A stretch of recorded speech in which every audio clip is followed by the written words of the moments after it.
Picture this. Kier Starmer, now the UK's Prime Minister, is facing fresh fire in January 2026 over his role in reshaping laws that triggered years of investigations into British soldiers for alleged war crimes during the Afghanistan and Iraqi wars. As a barrister, he worked pro bono on a landmark 2007 case that forced fresh probes, even into troops already cleared, teaming up with ally Lord Hermer, now Attorney General, and the disgraced solicitor Phil Shiner. Veterans are calling it a betrayal, saying Starmer effectively snitched on our own lads, turning battlefield decisions into courtroom nightmares while enemies got propaganda gold. With new revelations exploding in the press, is Starmer the ultimate backstabber to the armed forces?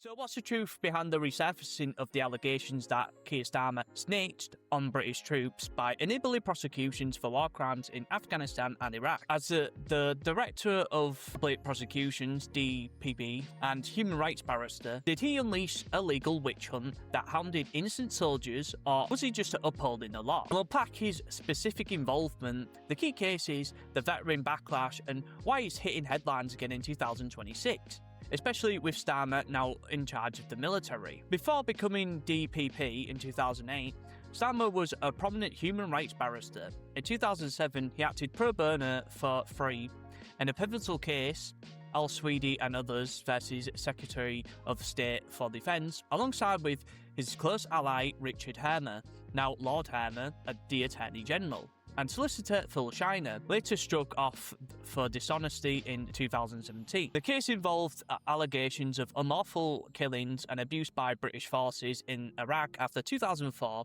the Battle of Danny Boy.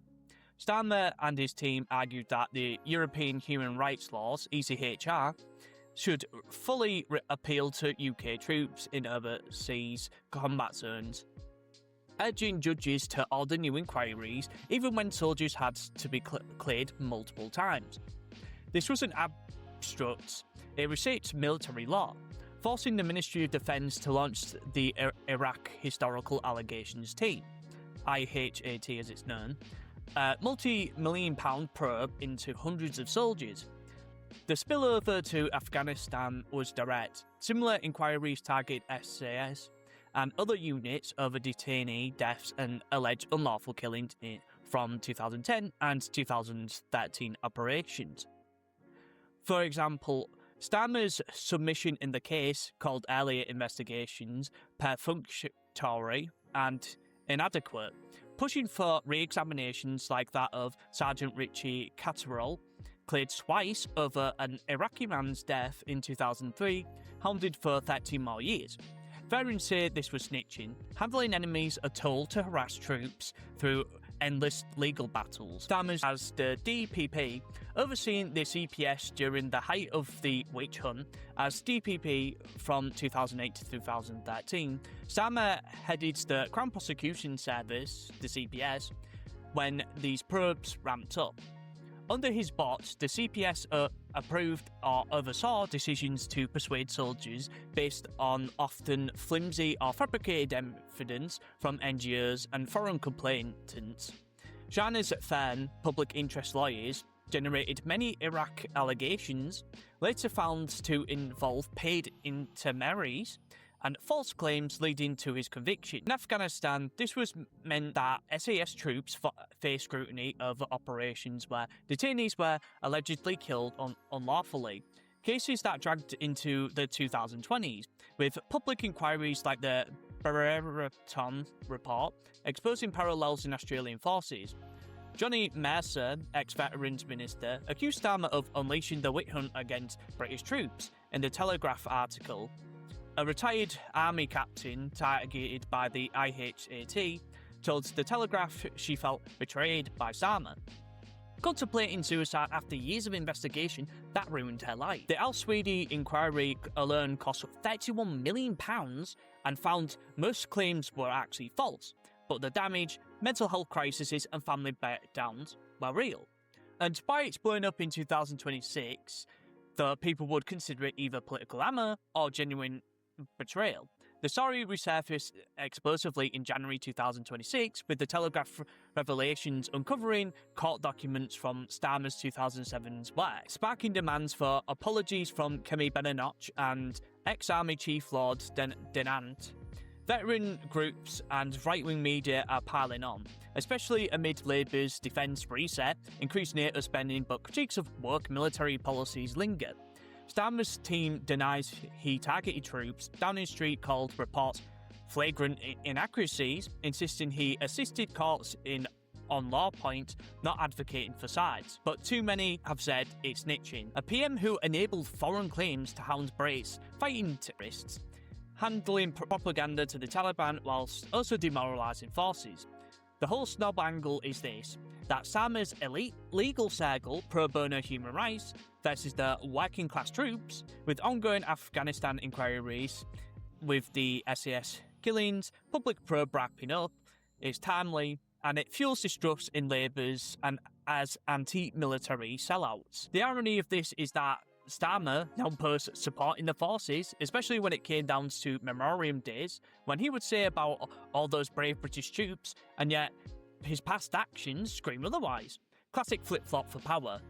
And this also highlights lawfare within the UK, especially with people like, for example, Tommy Robinson, though whatever you think of the guy, have also had lawfare used against them. And as well, when it comes down to against Western militaries, enemies exploit our laws while ignoring theirs, trying troops in knots. So anyway, guys, hopefully you enjoyed this video about me talking about Starmer briefly, about his work in law, and as well how he is basically just a contrarian where he talks about being pro-British troops, but then he's doing things like this. And I found this quite shocking that, you know, someone who is basically just very Machiavellian, I think the guy comes off as that triad trait, maybe some psychopathic traits. But I just think that the guy's he's just so completely unlikable, especially compared to someone like Boris Johnson. I don't think he didn't even do these types of things, though that there was to do with the COVID inquiry and all these other things. But I do think that it's really important to note that even human rights laws, especially the ECHR, including, like, for example, when the UK actually left, we actually still kept that law. And it needs removing because there's also an exploitation in the UK law, especially to do with lawfare, of basically the ECHR is being used as, like, for example, if a migrant commits a crime, they can actually claim human rights.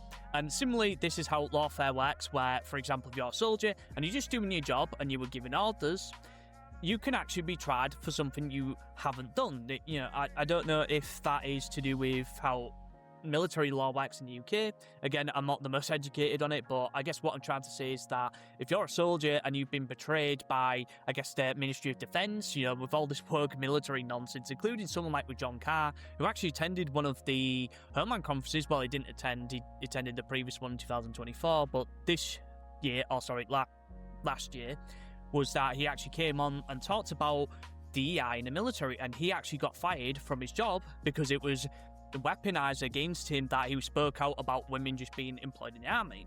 And this is, like I said before, it's quite similar to do with lawfare, with people being accused of something and using the law against them and exploiting it.